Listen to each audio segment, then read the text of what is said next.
Este podcast es patrocinado por Anchor. Anchor es una plataforma súper amigable que me encontré para realizar los episodios de mi podcast. Es sencilla para personas como yo que no sabemos mucho de tecnología. Si no has oído hablar de Anchor, déjame te cuento que es la forma más sencilla de crear un podcast. Las ventajas de usar Anchor para tu programa o show son: la primera es que es gratis. Sí, escuchaste bien, es gratis. Además, cuenta con herramientas de creación que te permiten grabar y editar tu podcast directamente desde tu teléfono móvil o tu computadora. También, para que tu podcast pueda ser escuchado, Anchor se hará cargo de distribuirlo en plataformas como Spotify, Apple Podcasts, Google Podcasts, Radio Public, Pocket Cast, entre otras. Y lo mejor de todo es que puedes ganar dinero con tu podcast sin la necesidad de tener un mínimo de oyentes. Esto es lo que la hace única. Con Anchor tienes todo lo que se necesita para hacer un podcast en un solo lugar. ¿Y tú, cuándo empiezas con tu podcast? Descarga la aplicación gratuita de Anchor o visita anchor.fm para comenzar.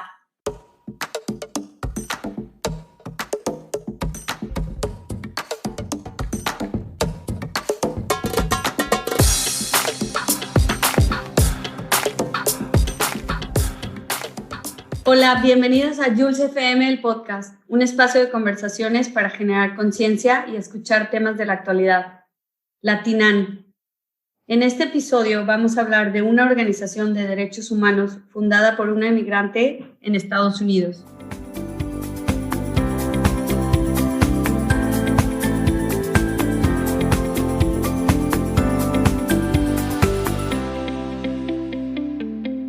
Claudia llegó a Estados Unidos desde Bolivia en 2012 como estudiante y encontró su camino defendiendo los derechos de los inmigrantes desde el principio. Claudia lanzó varios proyectos en California y en Washington, que ya nos platicará de lo que ha hecho. Tiene una larga trayectoria defendiendo todo tipo de gente. Es una activista, es una apasionada, una mujer profesionista que yo admiro mucho, una gran amiga y que tengo la dicha de conocer en lo personal y en lo laboral. Pero bueno, ella nos va a contar sobre su propia historia y lo que le inspiró a hacer su propio proyecto para brindar servicio y ayudar a gente que se encuentra en situaciones complicadas. Bienvenida, Claudia, ¿cómo estás? Hola, Julie, mil gracias por la invitación y mil gracias por tus palabras de bienvenida, las aprecio mucho y yo también te considero una gran amiga y para mí es un honor ser parte de este podcast.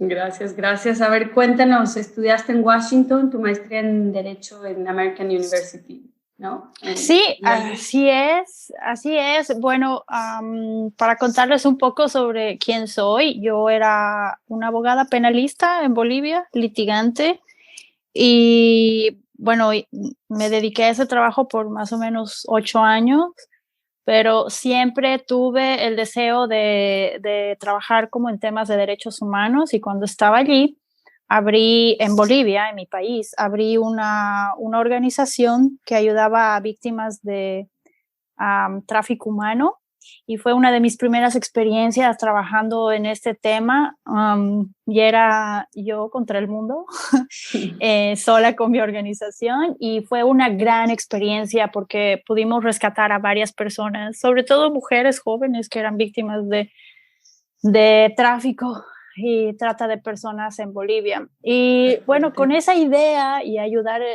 en ese tema, porque yo trabajaba como litigante en una firma privada, pero el trabajo que hacía para ayudar a personas que eran víctimas lo hacía de manera gratuita, era como mi trabajo pro bono. Y la verdad es que era mucho más gratificante que el trabajo que hacía en litigación. Entonces, cuando decidí venir a los Estados Unidos, sí, empecé estudiando Washington, D.C., en American University, haciendo una maestría en litigación, porque esa era siempre mi pasión. Y desde entonces, desde el principio, siempre he sentido como que mis profesores me empujaban hacia el tema de inmigración porque hablaba español, porque era latina.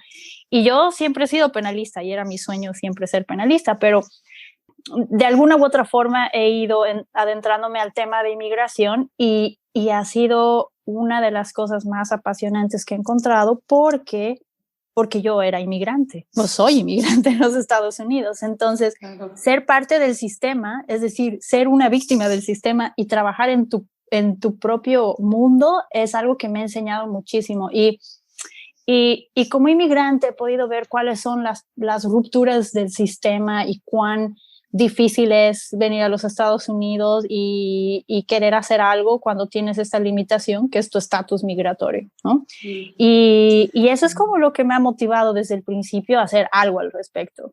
Y la organización se abrió con ese objetivo, ¿no? Como yo, como víctima y como más compasiva con mis propios clientes al entender cuál es la situación que todos nosotros vivimos. Ya. Oye, ¿tus clientes son mayoritariamente hombres, mujeres, familias? ¿Tienes de todo? Mira, en realidad la organización se abrió en Washington, D.C., pero luego me mudé a California, al área de California, y ahí fue cuando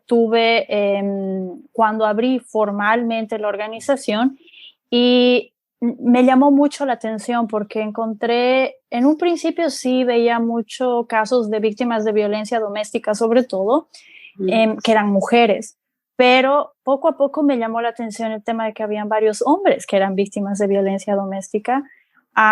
O por ejemplo, cosas que me llamaron la atención es como muchos clientes que venían a la oficina me decían, oh, mi hijo tiene asma o mi hijo tiene problemas de educación y este hecho como que fue tan repetitivo, ¿okay? Que me llamó la atención. Entonces me llamó la atención entender qué es lo que pasa en esta área del país donde tantos niños tienen ese problema. Y empecé a preguntar a la gente y empecé a entender que es un área donde hay muchos trabajadores del campo, que hay mucho tema de pesticidas, que las mujeres cuando van a trabajar embarazadas están en el campo y tienen ese contacto con los pesticidas.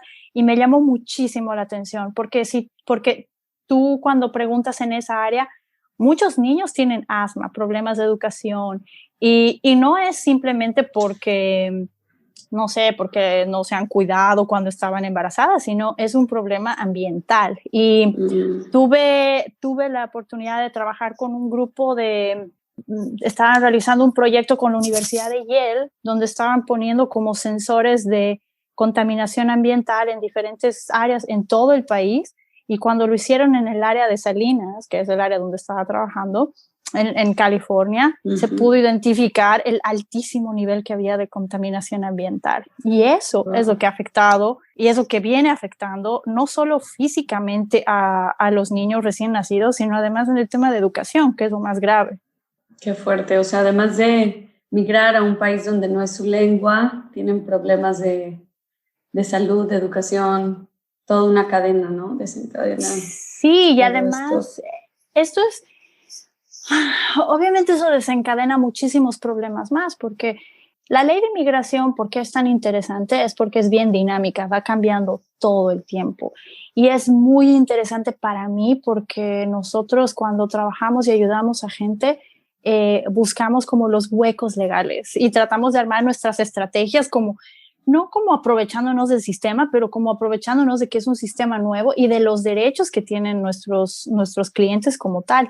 Entonces, en eso es que en ese trabajo hemos identificado, por ejemplo, que para ellos es como, bueno, nosotros venimos de un país más pobre, es como se identifica a la persona, ¿no? El inmigrante se identifica como viene de un país muy pobre y no tiene muchos derechos, pero no es así. En realidad el sistema de inmigración, o cuando tú llegas a los Estados Unidos, como cualquier otra persona, tienes derechos básicos, pero hay un tema de abuso, incluso de las mismas personas que son de la misma cultura. Como tú bien sabes, en nuestros países hay un tema de clasismo bien fuerte, que tú no lo ves cuando llegas a los Estados Unidos, pero sí lo ves en estos pequeños grupos de inmigrantes, donde existe esa diferencia clasista. Y los que vienen de una clase mucho más alta, siempre se aprovechan de quienes vienen de una clase más baja. Entonces, ese tema del que te hablo de trabajo es un tema Muy interesante, muy triste porque hay mucho de tráfico laboral y es Wow. bien interesante ver la mentalidad de la gente, cómo vienen a los Estados Unidos. La gente viene y dice, bueno, soy un inmigrante, entonces no tengo muchos derechos y está bien si vivo en esta casita con 30 personas y si no tengo baño, está bien porque yo estoy viniendo solo un tiempo, pero no es así. Aquí hay leyes y las leyes se tienen que cumplir en todos los niveles, no importa si eres inmigrante o no, la ley laboral es para todos. Entonces, por ese tema de las clases sociales, es que las clases altas como que se imponen sobre las clases más bajas y dicen, ah, bueno, tú eres un inmigrante, entonces este es tu nivel.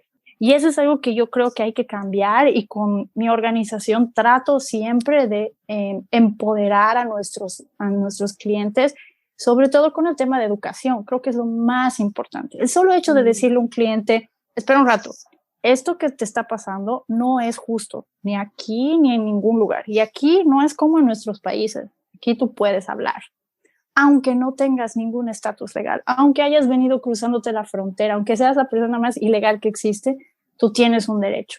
Entonces, creo que eso es bien importante y por eso es que mi organización no tiene como objetivo ser una organización grande en grandes ciudades, sino la idea es ir a lugares muy remotos donde no hay servicios de inmigración.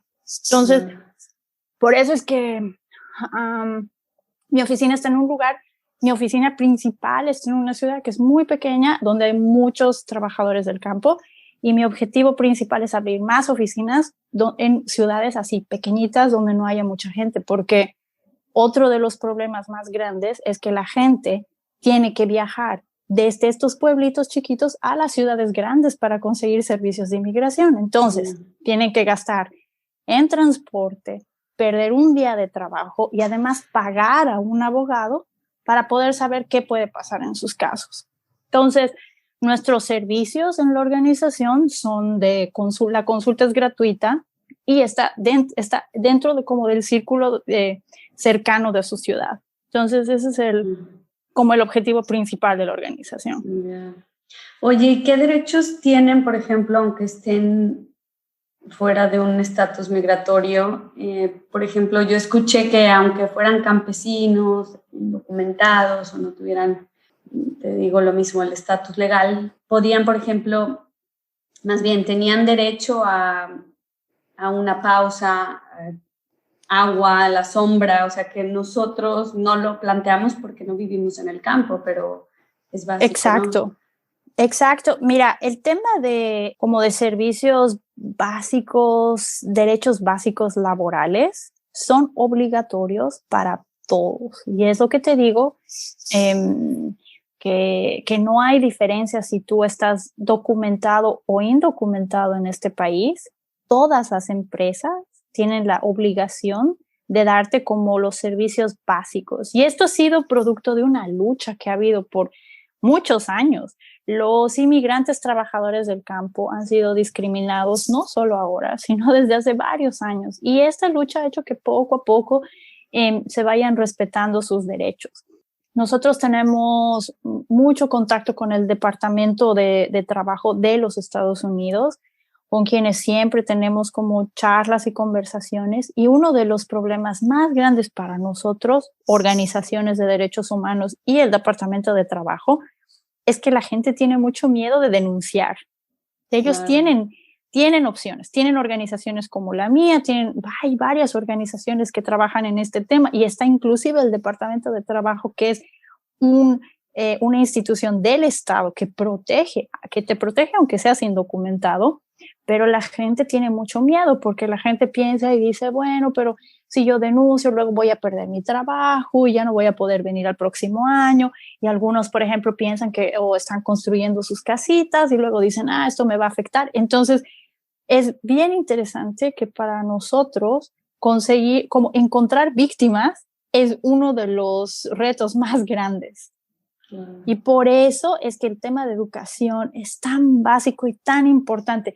El tema de difundir, de simplemente si tienes un amigo que es inmigrante y que le está pasando esto, solamente decirle, oye, tú tienes derechos, es tan importante y básico. Y eso es algo que nuestra organización trata de hacer. Mi organización, con la organización, Bueno, ahora por el tema del coronavirus es un poquito más complicado, pero antes íbamos a las escuelas y dábamos clases a los padres de familia, por lo menos para que Qué sepan. bien. Ujú. Entonces, puede ser que no lo hagan o lo hagan dentro de meses, ¿no? Pero por lo menos que estén en sus mentes que, oye, hay una opción y hay una posibilidad de que puedas pedir ayuda. Y mira, Yuri, lo más interesante es que si tú eres una víctima, si alguien abusa de tus derechos, tú puedes conseguir tu estatus en los Estados Unidos. Entonces, como la gente no sabe eso, la gente no lo hace y tiene miedo.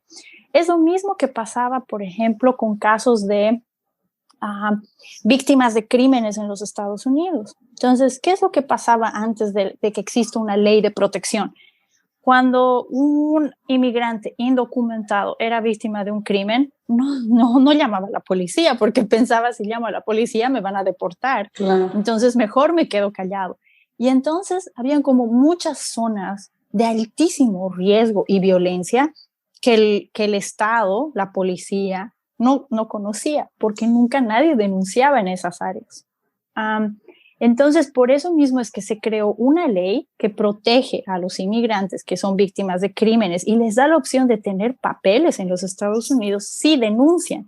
Y no es porque realmente al sistema en los Estados Unidos le interese mucho los inmigrantes indocumentados, porque no es realmente es el objetivo, sino el objetivo es identificar áreas de violencia que antes no podían ser identificadas. Entonces, Claro. como te puedes dar cuenta, es como usar realmente al inmigrante indocumentado, pero el inmigrante indocumentado también puede tener un beneficio que es muy grande, que es conseguir su estatus en los Estados Unidos. Entonces es como un win-win, un ganar-ganar, ¿no? Una situación en la que ambas partes ganan. Pero claro, el problema que siempre vemos y que creo que es lo que es lo más importante que hay que siempre tratar de difundir es el tema de educación, ¿no? Que se conozca, que los inmigrantes conozcan cuáles son sus derechos y que se pierda este miedo al sistema de inmigración. Que bueno, se comprende, ¿no? Porque tienen miedo, pero como dices, todo está en informar y en educar a la gente. Qué bueno. Y Eso yo es creo bien que de básico. boca en boca es lo que funciona también, ¿no? O sea, decir, oye, en mi caso yo lo denuncié, ¿por qué no lo haces tú también entre ellos, ¿no? Entre esa comunidad. Exacto, es bien importante eso, o sea, es bien importante, lo básico es como saber que hay un derecho, ¿no? Saber que tú tienes una opción y ya, claro, la persona cuando vea que está en una situación similar, tener la opción de decir, ¿qué tal? Yo también puedo hacerlo. Y creo que eso es bien importante. Y con la organización, nosotros y eso que dices, ¿no? El pasar de boca en boca, para nosotros en realidad eso es como bien importante y lo más básico porque mi organización se ha creado como una organización de derechos humanos y que quiere ayudar a la gente y siempre estamos como viendo la forma de educar a los inmigrantes o de hacerlos parte. Inclusive tenemos una cliente que ha sido víctima de violencia doméstica y que ella, inclusive cuando llegó, ni siquiera hablaba español, no hablaba inglés, hablaba su lengua indígena. Wow. Que eso también es bien común. Y este grupo es uno de los grupos más vulnerables en los Estados Unidos porque no tienen protección de ninguna parte. Inclusive hay grupos que son tan pequeñitos que son como inclusive de menos de 100 personas que hablan el mismo idioma. Y esta cliente que te menciono, luego de haber sido víctima y haber podido sacar sus papeles y llegar a tener hasta su residencia e inclusive su ciudadanía, ha llegado a ser miembro del directorio de nuestra organización porque es una persona muy activa y porque le gusta, ella cuando hablábamos siempre decía, yo quiero ayudar a la gente que no habla español porque yo he venido así, yo he venido sin hablar español, ¿no? Y aquí en California muchísima gente habla español, pero solo hablar tu lengua indígena te hace muy, muy, muy vulnerable. Claro. Qué bonito que estés haciendo todo esto por la gente. Y bueno, yo sé que si habláramos de todo lo que has hecho, nos tardaríamos 7 horas en este episodio, al menos.